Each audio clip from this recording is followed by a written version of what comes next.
Hey everyone, welcome back to my channel. In today's video, I'm going to walk you through the process of how I extract the pigment from these Greenbrier berries, which I found yesterday off of a Greenbrier shrub. So before I get into the rest of the video, I'm going to give you a quick overview of the plant itself. So Greenbrier can also be referred to as catbrier as a slang term because the shrub itself has a lot of thorns, so it can easily scratch you.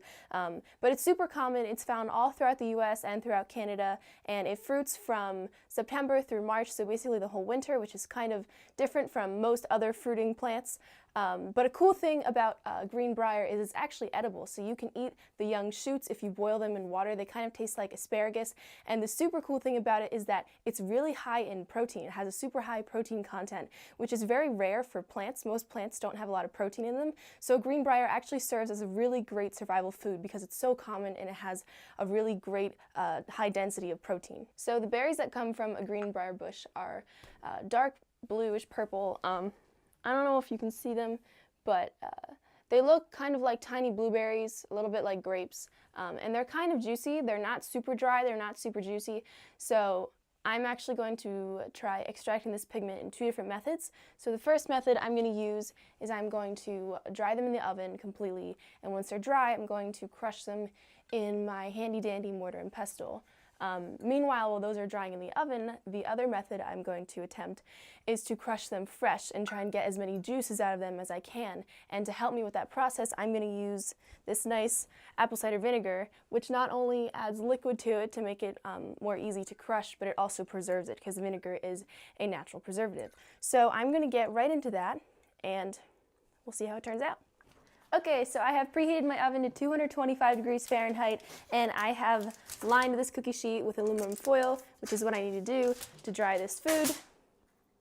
It's not going to be food though, it's going to be paint. So before I set these on the sheet to dry them, I'm going to want to separate them from their stem so that the stem does not interfere with the pigment that's being extracted. Okay, so I have taken off all of the stems from these Greenbrier berries. I'm now going to pop them in the oven for about 45 minutes to an hour.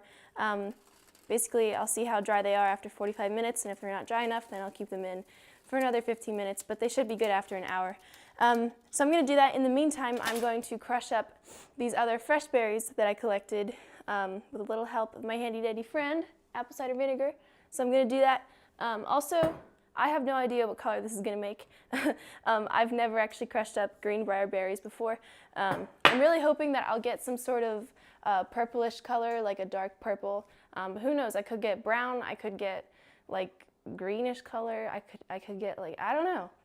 We'll see. So stick around if you want to find out what color these make, because I really want to know. Oven shot.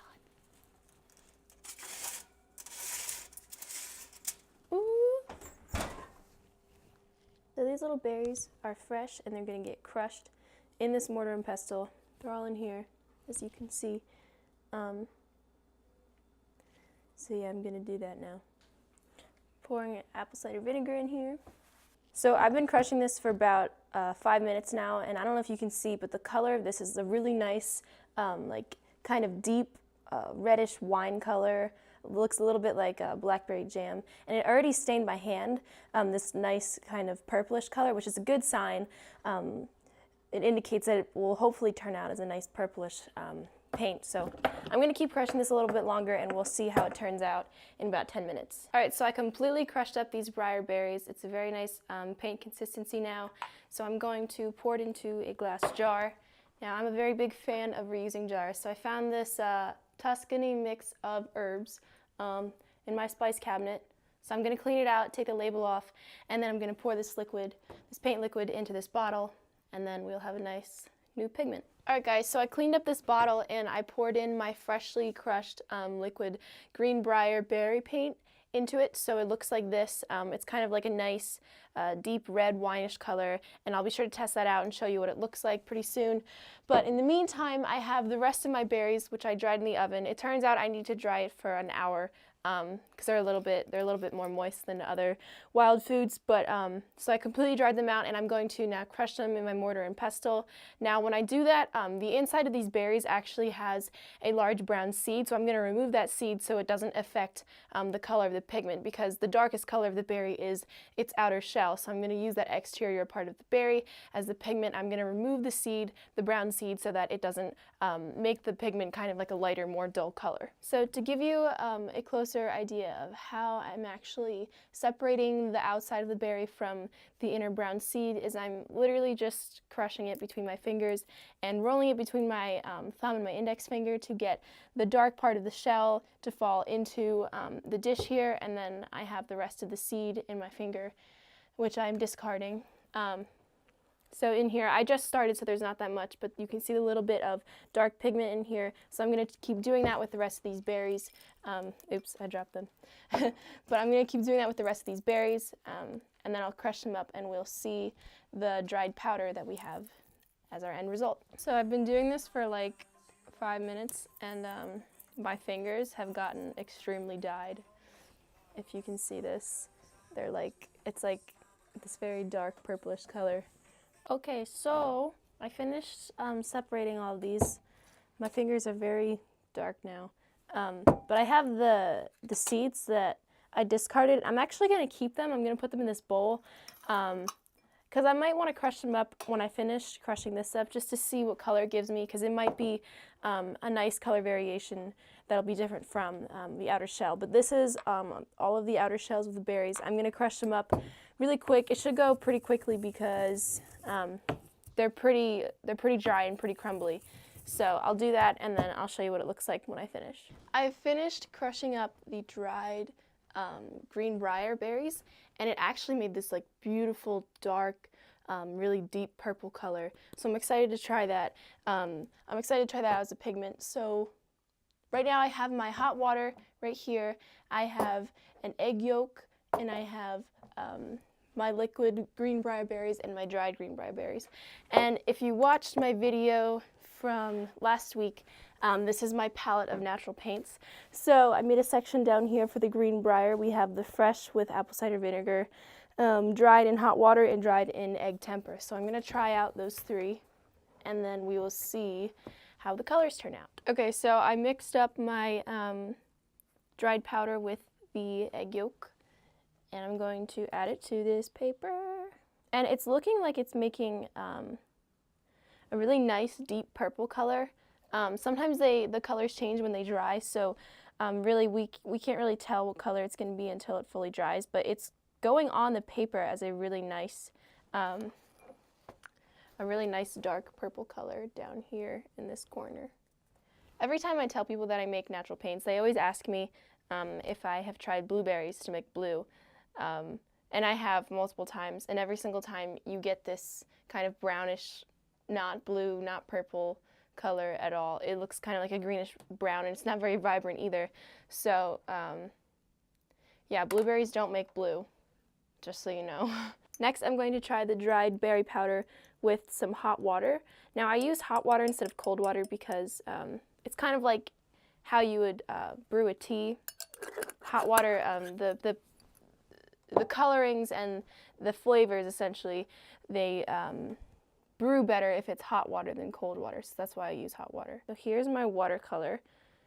Again, it looks a lot like blackberry jam. It's really pleasing. It makes me kind of hungry. I want like toast. I want to eat like toast right now. But I'm really excited about how this color is turning out because I have not yet found some sort of dark maroon wine-colored pigment, and this pigment's turning out really well, so I'm super excited to see how it dries and how the color lasts over time. So I just finished my dried berries in hot water, and now I'm going to use these fresh cut crushed berries mixed with apple cider vinegar just to see how this color varies from our dried colors. Because sometimes when you put any type of plant in the oven, it can actually change the color a lot. So these three colors here are the finished products. If you look all the way on the left, we have our fresh berries crushed up with apple cider vinegar. In the middle are the dried berries that were mixed in with hot water, and all the way on the right are the dried berries that were mixed in with egg tempera. Now, all three of these colors, as you can see, they definitely vary a little bit. The dried berries and egg tempera is definitely more opaque and a lot darker. The dried berries in hot water has more of a purplish tint compared to the other two, and the fresh berries mixed in with apple cider vinegar has more of like a warmer color, has some orange hues in there. But overall, all three of these colors are definitely very vibrant, very bright, and very dark, and I'll be able to use them a lot in my later pieces of artwork. If you zoom out a little bit, you can see the rest of my colors. These three are definitely probably some of the best ones I've created so far. I'm really pleased with how they turned out.